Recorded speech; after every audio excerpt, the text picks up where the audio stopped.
Yo, what's up bro? Baik lagi bersama gua Yan. Gimana kabarnya bro? Sehat lah ya pastinya. Thank you badak buat lu yang udah klik video ini. Di video kali ini gua akan menceritakan lagi salah satu bangunan bersejarah lagi, salah satu bangunan angker lagi yang ada di Indonesia, yaitu Benteng Rotterdam. So tanpa lama-lama, tanpa banyak bacot, basa-basi, tek-tek bengek, segala rupa inti namalah, kita langsung aja ke ceritanya. Fort Rotterdam atau Benteng Rotterdam atau yang lebih dikenal dengan nama Benteng Ujung Pandang adalah benteng peninggalan kerajaan Goa Talo. Benteng ini dibangun pada tahun 1545 oleh Raja Goa ke-9 yaitu Iman Rigau Daeng Bonto Karaeng Laikung. Dan benteng ini berada di pinggir pantai sebelah barat Kota Makassar, Sulawesi Selatan. Pada awalnya benteng ini dibangun menggunakan bahan dasar tanah liat, tapi pada masa pemerintahan Raja Goa ke-14 yaitu Sultan Alauddin, bahan dasar benteng ini diganti menjadi menggunakan batu padas. Yang unik dari benteng ini adalah bentuknya, yang dimana bentuk dari benteng ini menyerupai seekor penyu yang akan merangkak turun ke lautan. Bentuk dari seekor penyu bukan karena raja yang membangun benteng ini pada saat itu menyukai seekor penyu, bukan. Tapi karena seekor penyu mempunyai filosofi bisa hidup di darat dan juga lautan. Sama halnya dengan kerajaan Goa yang bisa berjaya di darat dan juga lautan. Oh ya, di awal tadi gua sebut ketiga dari nama benteng ini, tapi nama asli dari benteng ini adalah Benteng Ujung Pandang.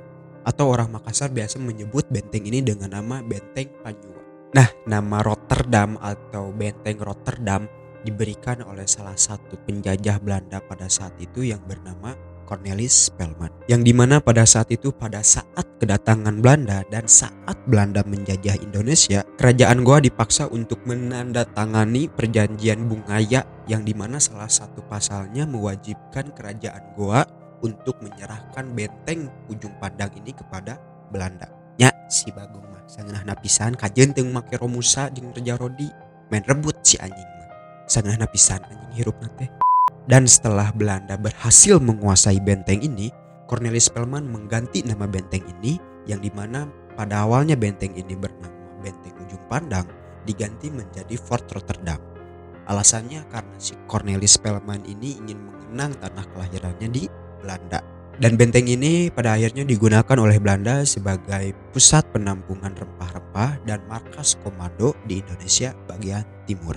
Benteng ini mempunyai luas keseluruhan 3 hektar dengan 5 bastion atau 5 pos penjagaan di setiap sudut benteng.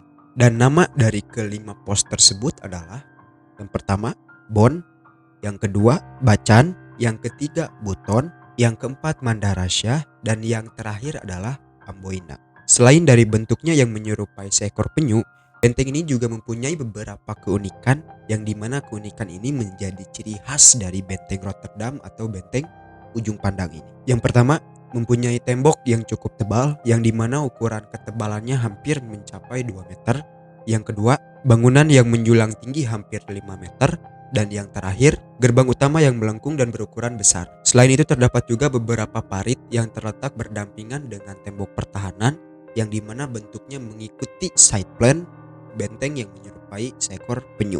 Meskipun benteng ini bukan benteng yang dibangun oleh Belanda, yang dimana kita semua juga udah tahu kalau misalnya Belanda membangun sesuatu pasti menggunakan sistem kerja rodi, tapi bukan berarti benteng ini tidak mempunyai kisah kelam. Karena sesuai dengan yang gua ceritain di awal, kalau benteng ini sempat direbut oleh Belanda, yang dimana perebutan ini menimbulkan beberapa peperangan, dan berikut adalah peperangan yang terjadi sebelum Belanda benar-benar menguasai benteng ini. Yang pertama terjadi pada 28 April 1667, yang kedua terjadi pada 19 Agustus 1667, yang ketiga terjadi pada 3 September 1667, yang keempat terjadi pada 17 September 1667, dan yang terakhir atau yang kelima terjadi pada 26 Oktober 1667.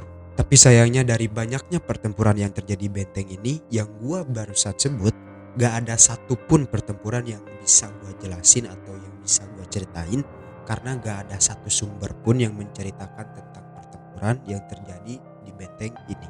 Tapi yang jelas dari banyaknya pertempuran yang gue sebut tadi tentunya memakan banyak korban, entah itu dari kubu Belanda ataupun dari kubu warga lokal. Tapi meskipun gue gak bisa menceritakan peperangan yang terjadi di benteng ini, Tapi ada satu kisah sangat terkenal, yaitu penangkapan dan penyekapan Pangeran Diponegoro. Yang dimana Pangeran Diponegoro disekap dan dipenjarakan di salah satu ruangan yang cukup sempit dan kecil yang terletak di samping Museum Lagaligo yang ada di Benteng Rotterdam. Penangkapan Pangeran Diponegoro terjadi ketika beliau mengikuti perundingan damai yang dilakukan oleh Belanda, yang dimana perundingan damai tersebut merupakan sebuah jebakan dari Belanda. Pangeran Diponegoro pun akhirnya tertangkap dan dipenjarakan di salah satu ruangan di Benteng Rotterdam ini. Dan penyekapan Pangeran Diponegoro berlangsung sampai beliau wafat di benteng ini pada tahun 1855. Kurang lebih 200 tahun Belanda menggunakan benteng Rotterdam ini untuk berbagai macam aktivitas. Pada tahun 1937, kepemilikan benteng ini diserahkan kepada Fort Rotterdam Foundation dan bangunan ini pada akhirnya terdaftar sebagai bangunan bersejarah pada tanggal 23 Mei 1940. Saat kedatangan Jepang ke Indonesia dan Belanda kalah dari Jepang, Jepang juga sempat menggunakan benteng ini yaitu sebagai pusat penelitian ilmu pertanian dan bahasa pada tahun 1942 sampai 1945. Setelah kepergian Jepang dan Indonesia merdeka pada tahun 1945, kepemilikan benteng ini pada akhirnya dikuasai sepenuhnya oleh pemerintah Indonesia, dan pada tahun 1970 pemerintah setempat akhirnya merenovasi atau melakukan pemugaran kepada benteng Ujung Pandang ini dan difungsikan sebagai perkantoran dan juga museum yang bernama Lagaligo. Oke, sekarang kita lanjut ke kisah horor atau kisah angker yang ada di benteng ini. Ya, secara benteng ini udah berdiri selama ratusan tahun dan menjadi saksi bisu beberapa pertempuran. Udah pasti dan mengalah handai kalau benteng ini mempunyai beberapa penunggu atau beberapa penampakan yang menghuni benteng ini. Mulai dari noni Belanda sampai ke hantu tentara Belanda, berikut adalah ceritanya. Yang pertama, penampakan noni Belanda. Kejadian ini dialami oleh seorang pengamen yang sering mangkal di sekitaran benteng Rotterdam. Siang itu Denny yang merupakan seorang pengamen sedang beristirahat dan sedang menghitung uang hasil ngamennya di dekat salah satu lorong yang ada di benteng ini. Saat pengamen ini selesai menghitung uangnya, pandangannya tiba-tiba tertarik ke salah satu lorong yang ada di benteng ini, padahal lorongnya pada saat itu kosong dan tidak ada apa-apa. Cukup lama Denny pada saat itu melihat lorong kosong yang ada di benteng ini, tapi tiba-tiba muncullah sosok perempuan bergaun putih yang muncul dari dalam lorong. Sontak pengamen tersebut kaget dan ketakutan setengah edan, tapi dia bercerita pada saat itu dia tidak bisa melakukan apa-apa, tubuhnya seakan-akan terpaku. Dia juga mengatakan pada saat itu jantungnya berdetak dengan sangat cepat dan tubuhnya mengeluarkan keringat dingin saat melihat penampakan tersebut. Karena penampakan tersebut menurutnya sangat menyeramkan, di mana penampakan tersebut berwujud wanita Belanda atau noni Belanda dengan memakai gaun putih, berwajah pucat, dengan senyumnya yang menyeringai. Setelah cukup lama melihat penampakan tersebut pada akhirnya menghilang ke dalam lorong secara perlahan dengan senyum yang menyeringai. Yang kedua, hantu tentara Belanda. Kisah ini dialami langsung oleh seorang karyawan yang berkantor di benteng Rotterdam ini. Mas-mas karyawan ini bercerita pada saat itu dia sedang banyak kerjaan dan mengharuskannya untuk kerja lembur sampai malam. Dan mas-mas ini juga bercerita kejadian aneh mulai terjadi saat hari mulai gelap, mulai dari atmosfer ruangan yang menjadi panas secara tiba-tiba dan nafas yang menjadi sesak secara tiba-tiba. Tapi karena mas-mas ini gede kewani, mas-mas ini tidak memperdulikannya dan tetap fokus kepada pekerjaannya. Singkat cerita, setelah mas-mas ini selesai menyelesaikan pekerjaannya pada tengah malam dan berniat untuk pulang, mas-mas ini melihat penampakan menyerupai tentara Belanda berdiri di halaman benteng Rotterdam. Karena mas-mas ini terlalu gede kawani dan rasa penasaran yang cukup tinggi, pada akhirnya mas-mas ini memutuskan untuk menghampiri penampakan tersebut. Saat posisi mas-mas ini sudah cukup dekat dengan penampakan tersebut, mas-mas ini mengatakan benar bahwa penampakan tersebut adalah penampakan sosok tentara Belanda. Karena dia melihat penampakan tersebut mempunyai perawakan yang cukup tinggi dengan memakai baju tentara khas Belanda pada zaman dahulu. Tapi tidak cukup sampai di situ, karena penasaran dengan wajahnya, mas-mas ini memutuskan untuk lebih dekat lagi dengan penampakan tersebut. Tapi saat mas-mas ini mencoba untuk lebih dekat dengan penampakan tersebut malah berjalan ke arah belakang benteng Rotterdam. Karena masih penasaran, Mas-mas ini pun memutuskan untuk mengikuti penampakan tersebut sampai ke belakang benteng Rotterdam.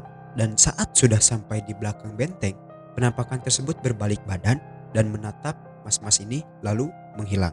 Dan mas-mas ini mengatakan bahwa wajah dari penampakan hantu tentara Belanda ini mempunyai wajah yang cukup menyeramkan dengan darah yang mengalir dari wajah sampai ke dada.